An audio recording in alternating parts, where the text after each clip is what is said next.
Hello, everyone. My name's Tanisha. I wanted to give you the tea on orchiectomy, having an orchiectomy as a trans woman, specifically as a Black trans woman,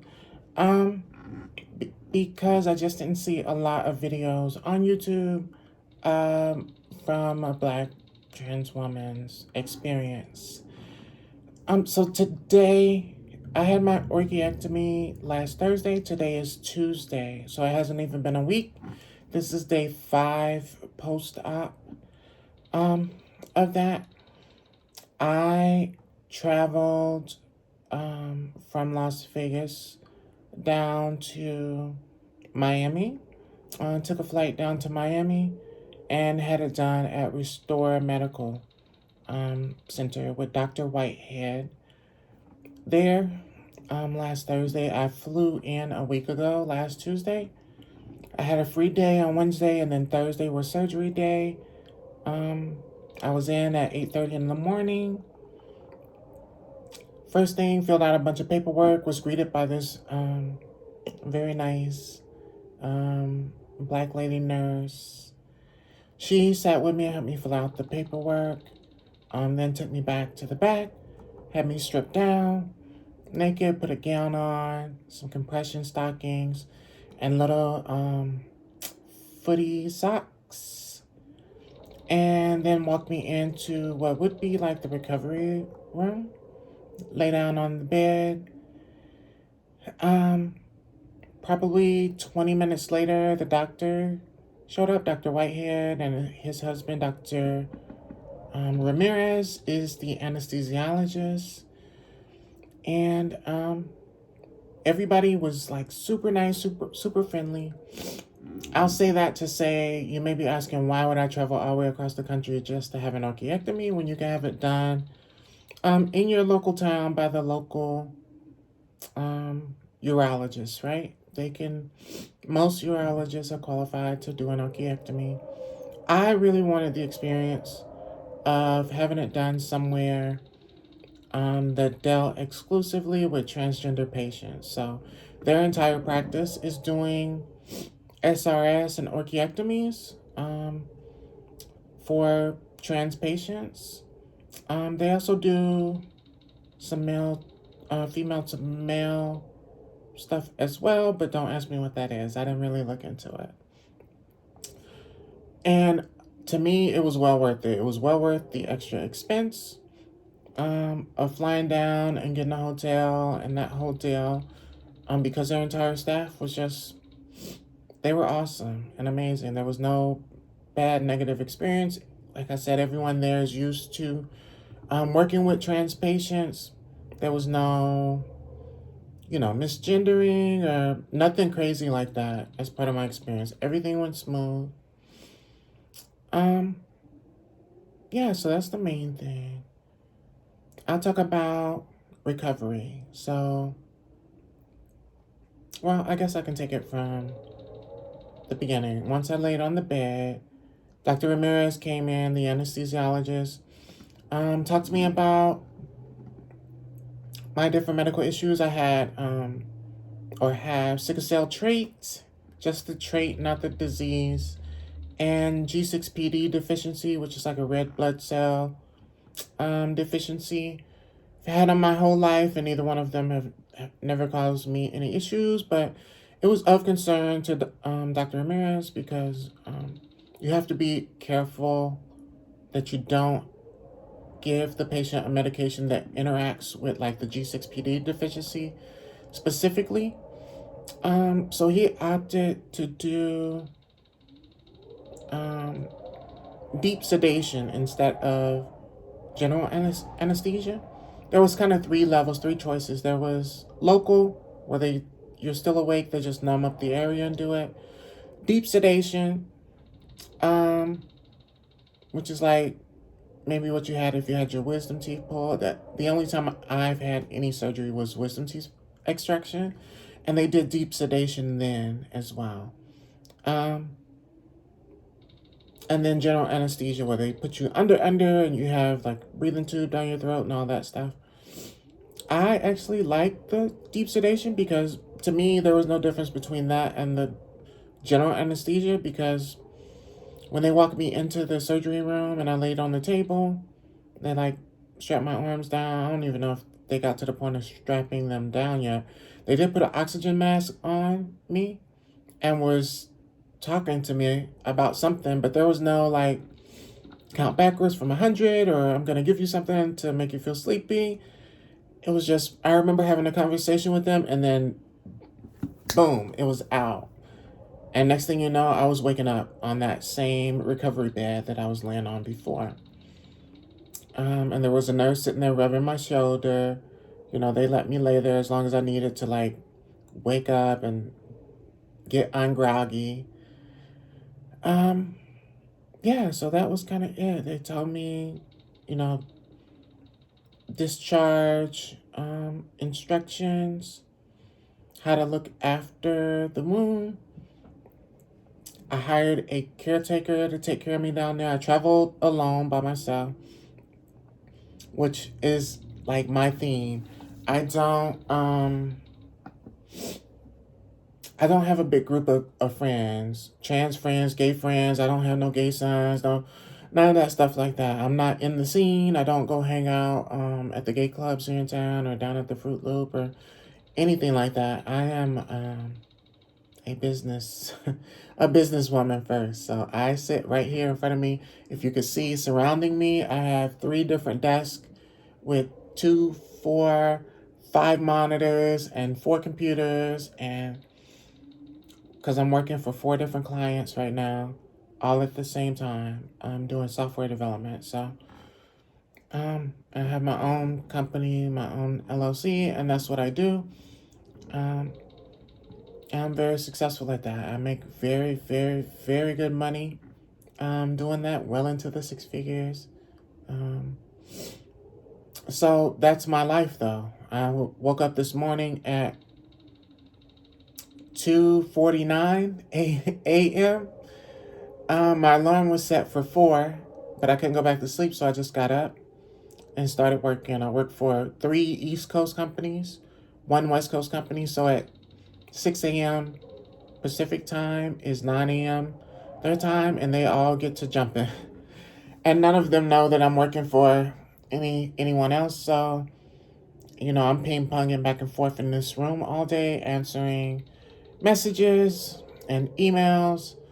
And finally, like after 2 o'clock, which is 5 o'clock East Coast time, those 3 die down, and I only have the one West Coast client left. And luckily, they're the least like naggy or buggy. I've been with them for over a year. They know my work ethic and that I produce, um, the at the volume and velocity that they like, so they don't really bother me. And there's not a lot of meetings with that company. So, in the evenings is really when I get my work done. Um, but that being said, I don't have time to like go hang out or have girlfriends or kiki it up or anything like that. I'm working, working, working, with a goal. So I'm like paying off a lot of stuff. Um, Getting a pool put in at my other house and all that stuff. So anyway, I digress. I'm getting off track. So that being said, I went down there by myself for this. I hired a local caretaker that was recommended actually by Restore Medical. Her cost was $250 for the day. I thought she was just going to meet me after the surgery, help me get back to my hotel room, make sure I was settled, and then that was it. But she ended up staying like the whole day. I was done out of surgery by 11:30, 12 o'clock. Um, and one of their staff actually wheeled me from the clinic all the way back to the hotel, up the lift in the hotel, into my room, made sure I got into the bed, and left me and the caretaker there. She stayed with me the entire rest of the afternoon and evening. She slept there. We woke up the next morning. She stayed with me until my 11 a.m. follow-up appointment. Walked with me, made sure if I needed any assistance getting dressed or anything like that, she was there to help. She got me breakfast in the morning. She went and got me, the breakfast at the hotel. Served, brought it back to the room, served it to me in bed.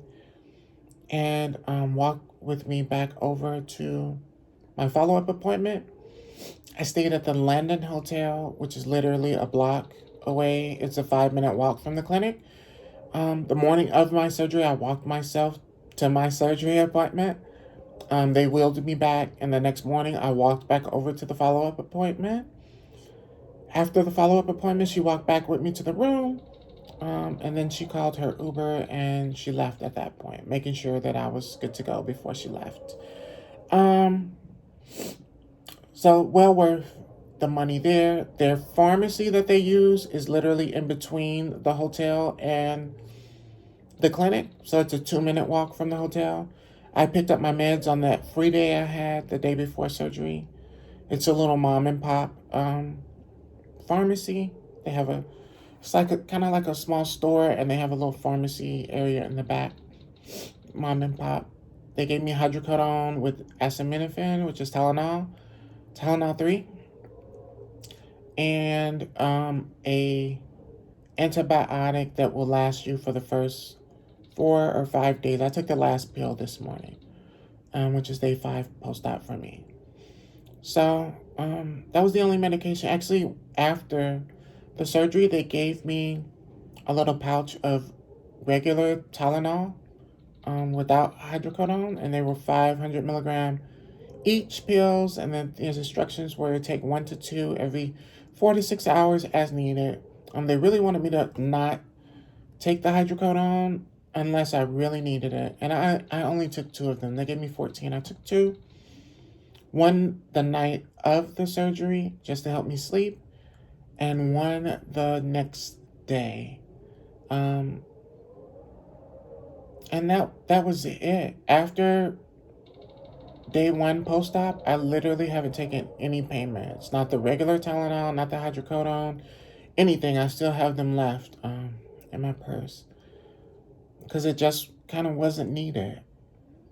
The incision point never hurt. It was always, never more than a 1 out of 10 on pain.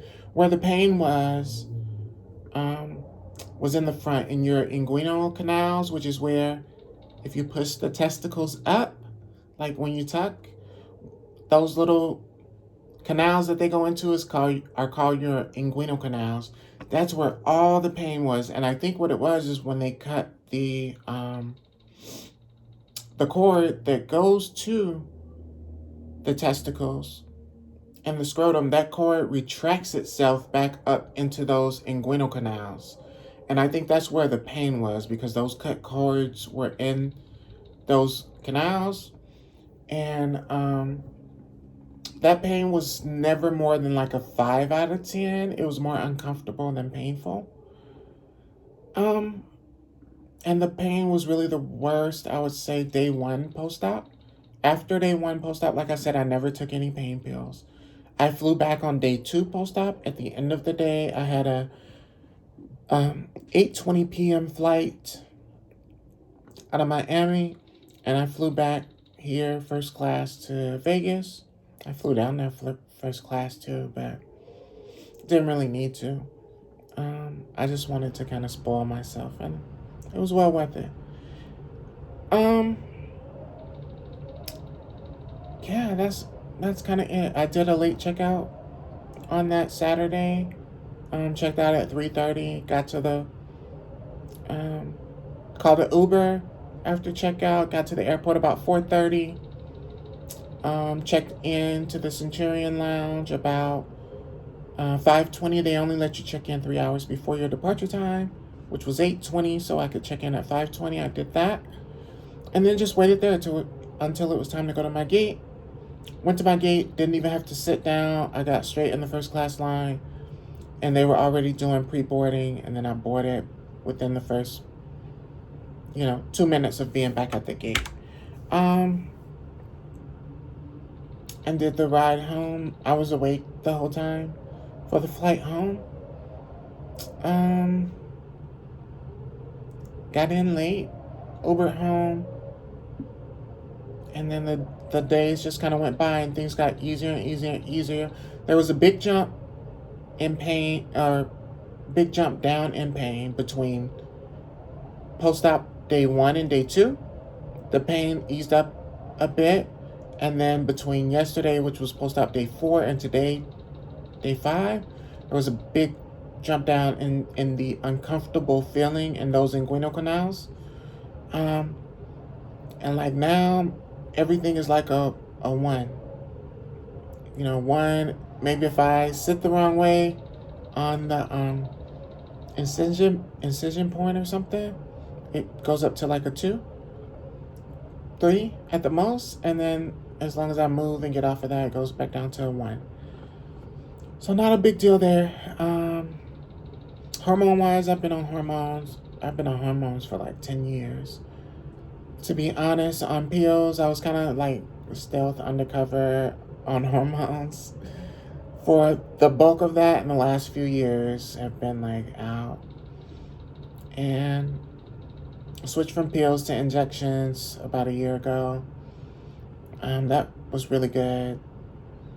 Really more convenient because I'm so forgetful. I will forget to take those pills so often. And now I just have to do a shot once a week. Which I didn't think I could do. I didn't think I could give myself my own shot. But, girl, we get it done. You kind of get into a groove of it. But I still get to the point where I have the needle ready. I have the area sanitized. And I go to stick it in. And, it's like I can't take myself to stick it in. And it takes me a minute. And then finally I'm just like, boom, and do it really quick and get it in. And it never hurts that bad. There's that first little stick. And after that, you push in the oil, pull it out, barely even bleeds, and then you're on to it. You'll have a little knot there sometimes where it's a little tender and sore, but you alternate thighs week to week, not a big deal at all. Yeah, so that's it for me and my experience going down to Restore Medical in I forget what it's called, Harbor something. It's kind of a little ritzy part of Miami. With Dr. Whitehead, again as the doctor, and Dr. Ramirez, his husband, as the anesthesiologist. So if you have any questions specifically for me, feel free to leave them down in the chat or in the comment section. I'll be more than happy to answer any questions below. This is actually the first of 5 surgeries for me that I'm going to have this year. This was not the most important surgery to me. The 2 big surgeries for me are areas of dysphoria are facial film and vocal film, which is scheduled for actually next month. Actually 3 weeks from now, I will be getting on a plane, first class again, girl, flying all the way around the world to Korea, Seoul, South Korea. I'm going to Yisan Voice Center to have vocal feminization surgery with Dr. Kim. Out of all my research, his results were like the most consistent and not bad results. I didn't find anyone that went to him that had like bad results. And with some of the other procedures, the glottoplasties or whatever, I just saw some people that had a constant hoarse sounding to them or just never sounded right again. And my voice is too important to me to like try to skimp out or save some money going somewhere in the States or down in Mexico or wherever to have it done.